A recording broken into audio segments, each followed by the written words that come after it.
Dans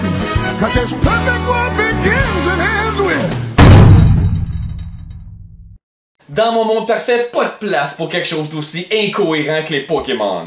Commençons par un principe qui ne vous est peut-être pas inconnu. Existe-t-il des animaux normaux dans l'univers des Pokémon? Des chats, des chiens, des pigeons, des petits poissons, des chenaux? À notre connaissance, non. Donc, quand les personnages mangent de la viande, d'après vous, qu'est-ce qu'ils mangent? Pikachu! Donc, prémisse 1, pas d'animaux dans le monde des Pokémon. Corollaire 1, qu'est-ce qu'un être humain? Mais c'est un animal, bien sûr. Mais, on vient de conclure qu'il n'y a pas d'animaux dans le monde des Pokémon. Contradiction! Quelle est la seule porte de sortie? Bien que les êtres humains sont des Pokémon, bien sûr. Bon, oui, des Pokémon méga évolués qui maîtrisent l'usage de la parole pour la plupart, et qui ont réduit tous les autres Pokémon en esclaves, mais des Pokémon quand même. Maintenant, quel est le type du Pokémon Homo sapiens? Certainement pas Fire Type ou Flying Type, encore moins Dragon Type. Dépendant de qui on parle, peut-être qu'on pourrait parler de Fairy Type. Mais, généralement parlant, on pourrait dire que l'être humain est de type Normal. Il y a un nombre impressionnant d'êtres humains Normal Type.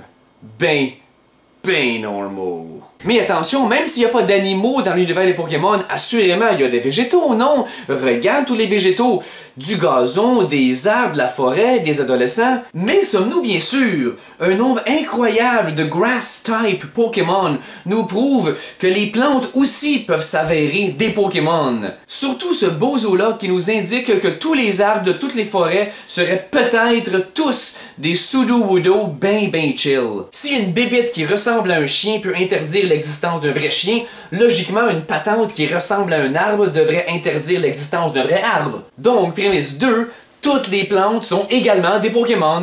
Chaque arbre, chaque fleur, chaque brin d'herbe, c'est tous des espèces de Pokémon qui ont juste pas encore été découvertes. Pourquoi s'arrêter là? Les champignons seraient donc tous des Pokémon eux aussi. Chaque insecte, chaque bactérie. Il y a même des Pokémon qui sont basés sur des objets inanimés. Donc, tout serait donc un Pokémon.